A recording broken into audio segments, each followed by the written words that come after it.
Իմ ձեռքում գտնվող այս լուսանկարում Մեղրու երկաթուղային կայարանն է խորհրդային տարիներին։ Կայարանն այսօր քանդված վիճակում է, իսկ 40 կիլոմետր երկաթգծից չի հափշտակվել կայարանի դիմաց գտնվող 20 մետրանոց այս հատվածը։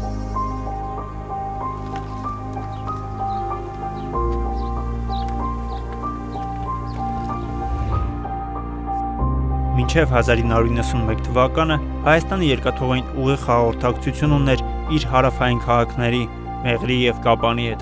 Երևան-Բաքու երկաթուղին ձգվում էր ադրբեջանական Նախիջևանի ինքնավար հանրապետության տարածքով։ 1991-ին, երբ սկսվեց Ղարաբաղյան պատերազմը, Ադրբեջանը փակեց երկաթուղային հաղորդակցությունը Հայաստանի հետ։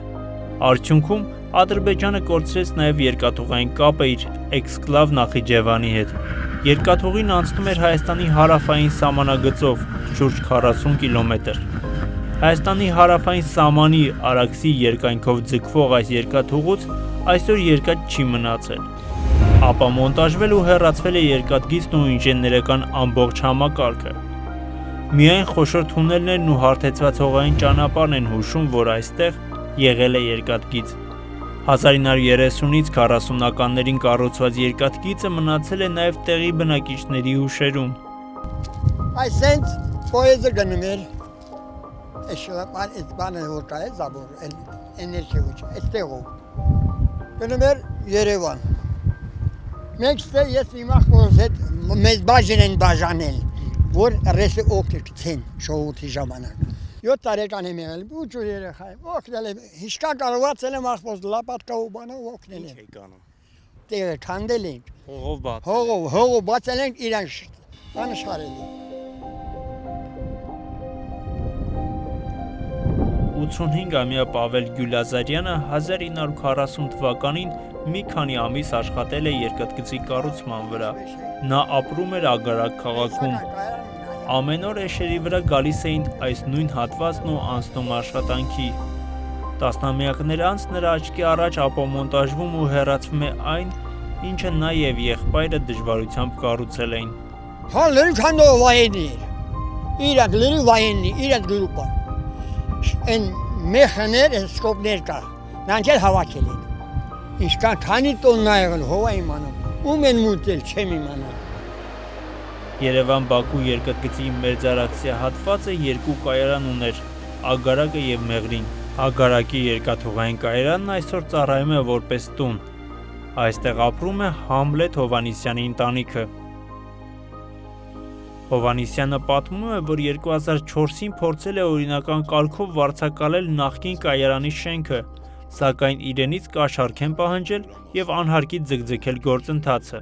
Մինչև նա փորձում էր այդ հարցը լուծել, զինվորականներն ապամոնտաժում էին նախկին կայարանի դիմաց գտնվող երկաթգիծը։ Ագարակի Զորամասի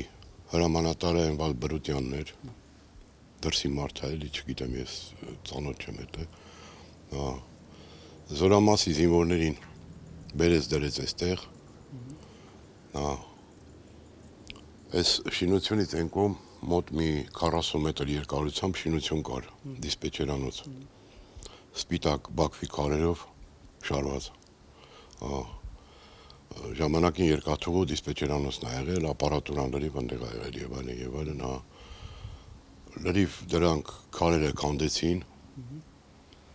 պանելները տեղափոխեցին, քարերը տեղափոխեցին, տարան,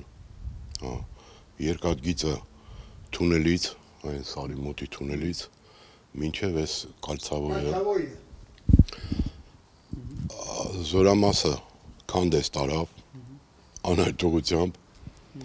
շպալները բարձեցին կռազ մագնիշի մեքենաներով, տարան Գորի, Սիսյան և այլն որպես վառելապատ վաճառեցին։ Համլետ Հովհաննիսյանը զանգել է այդ տարիներին գործող հայկական երկաթուղիներ փակ բաժնետիրական ընկերություն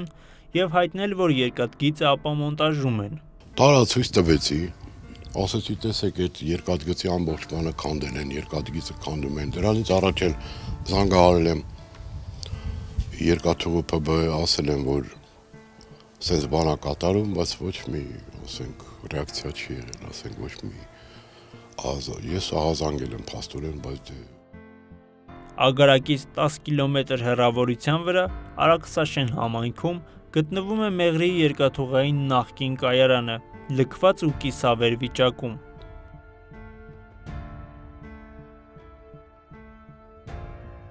Մեղրիի կայարանում կոտրված մնացել է հայ խորհրդային գործիչ Ստեփան Շահումյանի կիսանդրին։ Այն ջարդվել է 1993-ին։ Հայ Ստեփան Շահումյանի արձանը։ Տեսա։ 1970 թվականից կայարանում որպես բուժքույր, այնուհետև տոմսավաճառ աշխատած Եվգենիա Հովսեփյանը ցույց է տալիս խորհրդային տարիներին արված լուսանկարները։ Ասում է, կայարանը միավորում էր տարբեր ազգերի, այստեղ իրար հետ աշխատել են ադրբեջանցիներն ու հայերը։ Էսա Սուլեյմանա անունը չեմ կարող հիշեմ։ Սա էլ էր ադրբեջանցի։ Այստեղ հիմա երկուսը հայ են, начальник станции հայը, մնացած ադրբեջան։ Տեղի բնակիչները չեն համակերպվել երկաթգծի հափշտակության փաստի հետ։ Տիկին Եվգենիան հիշում է, որ Մեղրիի նախկին կայանապետը, որ մահացել է տարիներ առաջ, անգամ արտասվում էր տեսնելով ինչպես են քանդում երկաթգիծն ու կայարանը։ Ապրել աստեղ, ինքստեղուց ոչ միտեղ չի գնացել։ Դաժե լացել է, որ կայարանը տենց ջարդուխորտ է եղել։ Իրա կաբինետը հիմա որ հանեք, այդ կողքի իրա կաբինետն է, այդ կողքին էլ մի հատ կին էր բակվեցի, այդ տունը, այդ սենյակը տվավեց կնոջը, որ ապրեք ստեղ, տուն չունեին։ Դա էլ են ջարդուխորտ եղել, ոչ մի բան չի մնացել։ Միան ծառերն է մնացել, այդ ծառերն է պետք է ջերվեն, որ շատ սիրուն հին ծառեր է, քանի տարվա։ Այսինքն ձեզ համար սա ոչ մի կայարաններ էր, պատմություն էր նաև։ Դա իհարկե պատմություն, ասում եմ այդ ռեսերը որ մնար, հենց գոնյա ժողովուրդը ոչ թե կգնային այդ պավարոտներով ղափան, չերև։ Հենց այդ գնաց մի հատ մատավոզին ման մի բան։ Մեղրուց ագարակից միջև ղափան։ Վահագն Մինասյանը 2005-ին զինվորական ծառայությունն անցել է Ագարակում։ Ձմռան ցրտին դիմակայելու համար զինվորները վառում են երկաթգծի ամրափայտերը։ Փայտե վառարաններ էին դրված եւ կազմակերպված կանոնավոր պարբերաբար շաբաթը 1-2 անգամ կամ անհրաժեշտության դեպքում նույնիսկ ամեն օր մի խումբ զինվորներ 1 դասակ կամ կես դասակ կախված անհրաժեշտությունից հրամանատարության ուղեկցությամբ բնականաբար մեզ ուղեկցում էին դեպի երկաթգիծ, որտեղ մենք պետք է երկաթգծի տակից այդ փայտե կառույցները, շպալները ռուսերեն, հայերեն անվանումը չգիտեմ ճիշտն ասած, պետք է քանդեինք, որպեսզի ձմռանը մեր զորանոցները կարողանայինք տաքացնել։ Եվ սա կրել է շարունակական բնույթ, այսինքն ամբողջ ձմեռվա ընթացքում Կապանում նույնպես երկաթուղային կայարանները լքված են, իսկ երկաթգիծը հափշտակված։ Մարատ Իզախանյանը այն բանվորներից է, որը 2005-ին մասնակցել է երկաթգծի ապամոնտաժման աշխատանքներին։ Ասում են օրավա 3000 դրամ, հացը ջրուտամ, արի քանդի։ 4 երեխա եմ բամ, երեխա սոված պետք է մեռնի։ Յագի որ չի։ Կովատով մեկ էլ վագոնի լոմը, սկոպկե քահանում եկլալ։ Турбан տոնեմ ռոլիգի տակ ու գլորում պրյամը մաշինի կուզո։ Ենք հավորին հացը ջրի փողոտամ, խապումը չեն էլ տալիս։ Մեր նկարահանումների ժամանակ սահմանապահները մոտենում ու ճշտում էին նպատակը։ Երկաթգծի ապամոնտաժումն առանց պետական իմացության ու թույլտվության հնարավոր չէր։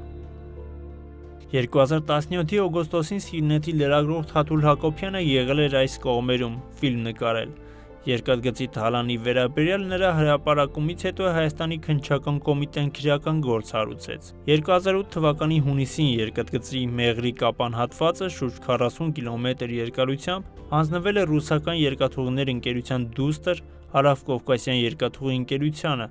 շուրջ 127 միլիոն դրամ մնացորդային արժեքով։ Քննչական կոմիտեն Սիվիլնեթին պատասխանել է, որ 2003-ից 2010 թվականներին երկաթգծի այդ հատվածն ամբողջությամբ ապամոնտաժվել է ու հափշտակվել։ Քրեական գործի շրջանակներում հարձակվվել են մի շարք անձինք, սակայն մեղադրյալներ չկան։ Եթե 2-3 րոպե այնտեղ մնայիր, անմիջապես սահմանապահները գալիս մոտենում եւ հարցնում են, ասում են՝ դու ով ես, ինչ ես անում։ Երկաթուղագից քանդել տանելը դա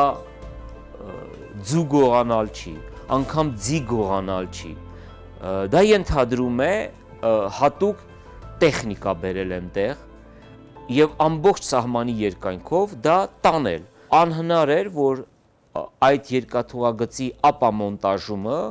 տեղի ունենար առանց Հայաստանի բարձրագույն իշխանությունների թույլատվության, թողտվության։ 2000-ից 2007 թվականներին Հայաստանի պաշտպանության նախարարը Սերժ Սարգսյանն էր։ Հնարավոր է արդյոք, որ զինվորներ առանց բարձրագույն հրամանատարների իմացության մի քանի տասնյակ կիլոմետր երկաթգիծ ապամոնտաժեն։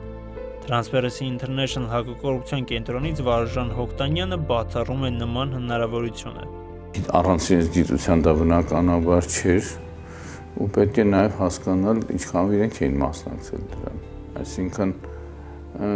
այստեղ այդ հանձնընդունումը ինձ համար անհասկանալի է։ Ես 2006-ին, երբ որ արդեն մենք այնպես ստացվեց, մենք Մեղրի էին գնացել գործուղման, հետո տեսանք այդ ամենը, որ դատարկ էր, այսինքն այն ժամանակ արդեն այդ ռելսերը չկային։ Հիմա դրա համար ես հետաքրքիր կլիներ բարձրելու թե այդ ինչ են հանձնել։ Երբ որ դու գործ ունես համակարգային կոռուպցիայի հետ, ապա այդպիսի հափշտակումները սովորական երևույթ են։ Ուղղակի պետք է հասկանալ իրականում կոնկրետ չափերը եւ ամենակարևորը հասկանալ նաեւ մեխանիզմները, ինչպես է դա տեղի ունեցել, որտեվ հեշտ է ասել հափշտակվեց, թալանվեց, գողացան,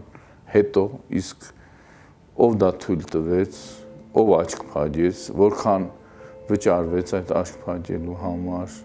Թաթուլ Հակոբյանն ասում է, որ միշտ հույս է ունեցել, թե մի օր Հայաստանի եւ Ադրբեջանի միջև խաղաղություն կլինի եւ այդ ժամանակ կենսական նշանակություն կունենա Երևանից մինչև Բաքու ձգվող երկաթգիծը։ Եվ դուք պատկերացնում եք, խաղաղություն է գալիս եւ չի լինում արդեն երկաթուղագիծը։ Երկաթուղագիծ կառուցելը շատ թանկարժեք բան է, թանկարժեք հաճույք է, մանավանդ այնպիսի տարածքով, որտեղով որ անցնում է այդ երկաթուղագիծ, այդ հիմա այսօր թալանված կամ հափշտակված, չգիտեմ ինչ բնորոշում են տալիս, որտեղ լեռնային է պայմանները, բազմաթիվ այնտեղ կան, չգիտեմ, թունելներ եւ այլն, այսինքն դա հսկայական մեծ ներդրումներ են պետք։ Եվ այդ երկաթուղագծի հետ ես հաճախ դա արդեն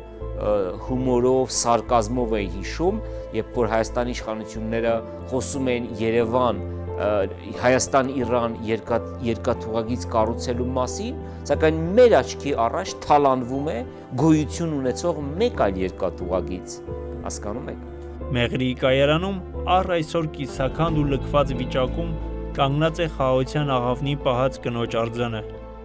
Կայարանի պատուհաններից մեկին փակցված ցուցանակը ազդարում է։ Ոչինչ չի մոռացվել։